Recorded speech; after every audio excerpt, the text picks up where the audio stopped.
Hello, broadcasting live from the Mount Diablo room at AECOM Sacramento offices. See? Check it out. Ooh, interesting. Potter's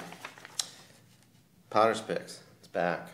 Sorry, things have been crazy, and and then if you look at my team, it's been a bit depressing, but shit happens. Anyway, quick recap. Week 12.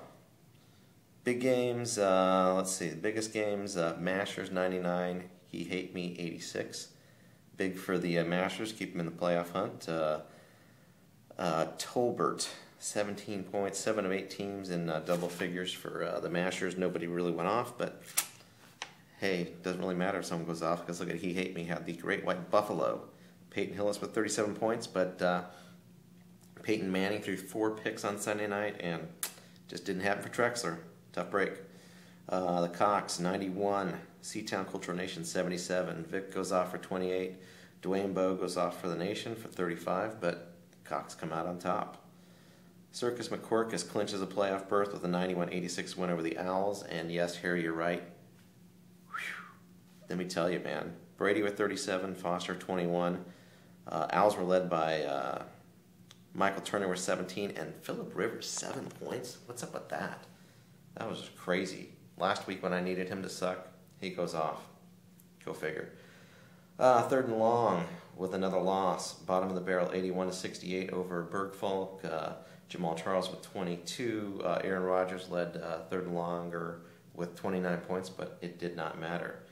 The Beavers win a game. I don't know what's the world coming to. Jets defense on Thursday last week comes up with 30 points to lead the way. Ex-commish, fear boner, anticiparection, whatever he is, gets 20 out of Rashard Mendenhall, but it just doesn't matter.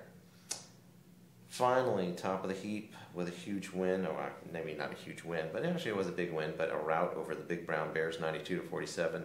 Kyle Orton, 31, and Brandon Lloyd, 19 combined for 50, which would have beaten the Bears on their own, who had 47. So hold on, I just gotta turn something off on the phone there. Playoffs. If the playoffs ended before Week 13 started, this is how it would look. The Cortez Kennedy division is led by He Hate Me at 7-5, but Gabe Smashers are right behind at 6-6. The Beavers 5-7, not really in it. So Bryant Young division 7-5, third and longer is in the lead. Started out hot, 5-0 I think, and now they're 7-5, so very vulnerable. Top of the heap, right on the tail, 6-5-1. Imagine Higgins in the playoffs again. Shocking. Bottom of the barrel at 5-7 has an outside chance. Probably needs a bit of a miracle, but it could happen, I guess. Not the third and long, the Howie Long division. Circus McCorkus is in, wins the division, 9-3. Seatown Cultural Nation, 7-5, right now is in the wild card slot, but hot on the tail of the Nation. Spotted Owl 6-6, and the Pillaging Peacocks. Yes, there is a chance at 5-6-1 that I could be in the playoffs. It would take like some kind of crazy scenarios that I don't even know if I have the time or the energy or the way to figure it out, but it could happen. It could happen. So. Right now, the 1 seed would be Circus McCorkus. The 2 seed would actually be third and longer because they beat He Hate Me in Week 5, 72-71. He Hate Me is in the 3 slot right now, and as I said before, the 4 slot would be Seatown Cultural Nation at 7-5. But because we can't have 2 teams in the same division play each other in the semifinals, it would be Circus McCorkus versus He Hate Me and third and longer versus Seatown Cultural Nation. But the season doesn't end before Week 13 starts, so it happens. Moving on to Week 13, I can just tell you one thing that I picked earlier in the week that doesn't look so good. I actually picked the Pillaging Peacocks to lose to the Spotted Owls, but after last night's Eagles victory over the Texans, I can't revise it, but I think I'm going to take a loss on that one because the Cox got 72 points, 33 from Vic, 24 from LaShawn McCoy, and 15 from Andre Johnson, while the Spotted Owls got 10 from David Akers and just 6 from Jeremy Maclin. So right now it stands at 72-16. I like the Cox chances, even though I did pick the Spotted Owls. We'll see.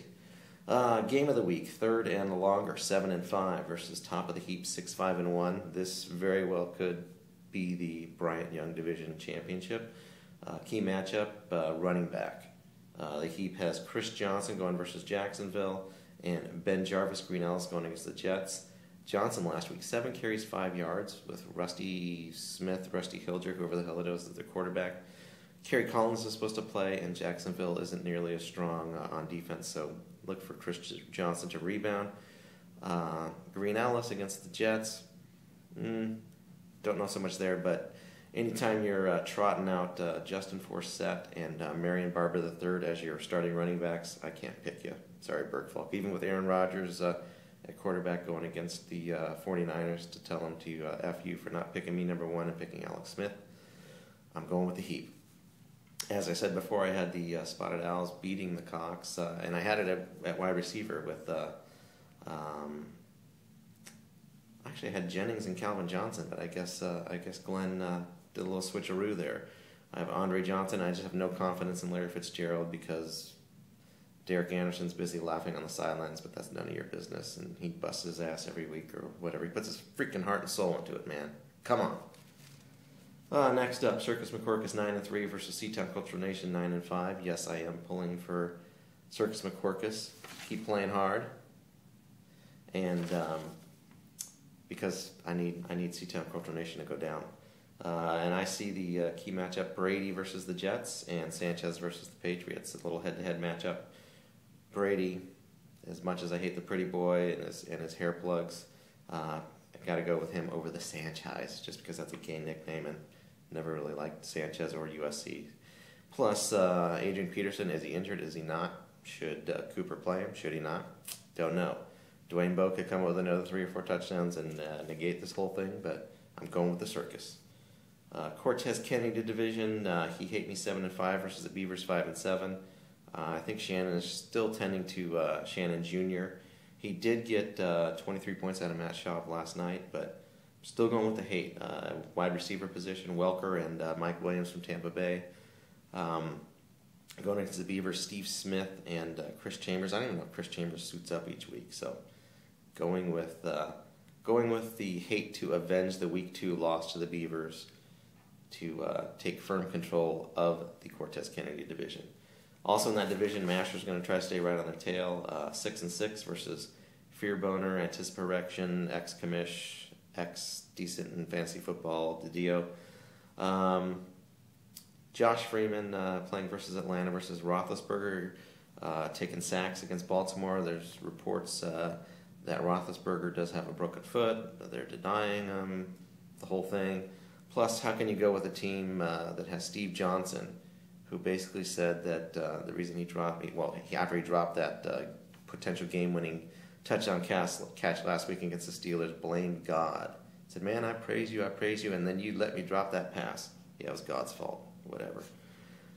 Finally, bottom of the barrel, 5-7 versus Big Brown Bears, 4-8.